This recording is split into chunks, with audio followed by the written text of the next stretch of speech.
இந்த மாதிரியெல்லாம் விசுவாசிகளுக்குள்ளே இதெல்லாம் இருக்கக்கூடாதுன்றதுக்கு சொல்லப்படுகிறது. 1 தீமோத்தேயு 5:13 இதான் வேத பாடத்தில் தான் சொல்லணும். அதுவும் அல்லாமல் அவர்கள் சோம்பலுள்ளவர்களாய் வீடு வீடாய் திரிய பழகுவார்கள். சோம்பலுள்ளவர்களாய் மாத்திரமல்ல, அலுப்புள்ளவர்களாயும் வீண் அலுவல்காரர்களாயும் தகாத காரில் பேசுகிறவர்களாக இருப்பாங்க. என்ன பார்த்துக்கோங்க, இளம் வயதுடைய விடையவர்கள் வீடு வீடாக திரிய பழகுவாங்க. அவங்க வீண் அலுவல்காரலாக மாறுவாங்க, தகாதவைகளை பேசுவாங்க. நான் சொல்கிறேன், நீங்கள் கோச்சுக்குவானா, சபையை உடைய அதிகாரத்தை கர்த்தர் கொடுத்துருக்கிறார்ன்றதுனால சபையை ஸ்திரப்படுத்தும்படி சொல்கிறேன்.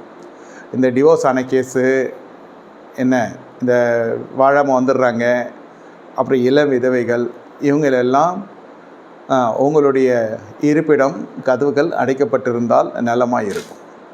அவங்க பேரண்ட்ஸோடு வராங்கன்னா அது விஷயம் வேறு, ஏதோ அலுவலுக்கு வராங்கன்னா அது விஷயம் வேறு.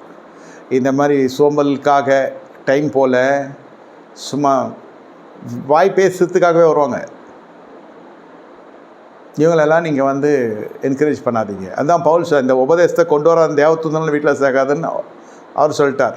இது பெண் தானே, ஐயோ பாவம் அவள், சின்ன வயதில் புருஷனை இழந்துட்டா, ஆறுதலுக்கு வரா, இந்த மாதிரிலாம் வாசல் திறந்து கொடுத்தவங்க அப்புறம் தன்னுடைய அடிமடியில் கை வச்சுட்டு தான் என்கிட்ட ஜெப குறிப்பு சொல்லியிருக்கிறாங்க.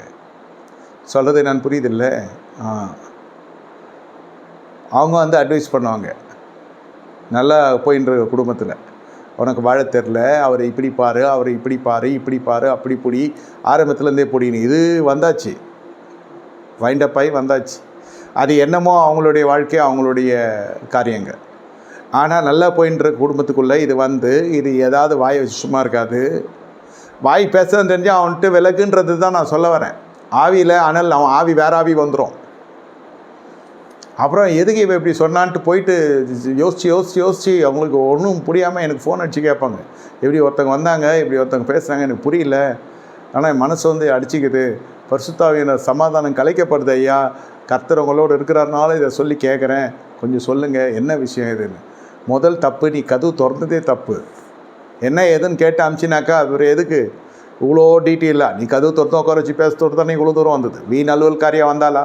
1 தீமோத்தேயு 5வது அதிகாரம் 13வது வசனம் படித்து பாருங்கன்னு சொன்னதுக்கப்புறம் அவங்களுக்கு விளங்கிட்டாங்க.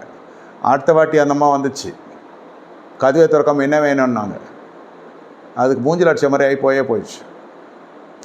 இதெல்லாம் திருப்பி கல்யாணம் பண்ணவும் பண்ணாது. அதாவது திருப்பி போயிட்டு கல்யாணம் பண்ணி தன் வாழ்க்கையை ஸ்டார்ட் பண்ணி நம்ம பாட்டுக்கு நம்ம வேலையை பார்த்துன்னு போகணும்லாம் இருக்காது. வீண் அலுவல்காரெலாம் சுற்றி கொண்டிருப்பாங்க. அதுக்கு பென்ஷன் வரும், நமக்கு டென்ஷன் ஆகிடும். இதெல்லாம் வச்சுக்காதீங்க, இதெல்லாம் சரிப்படாது. இதெல்லாம் உங்களை தேவனை விட்டு தூரமாக்கி விட்ரும்.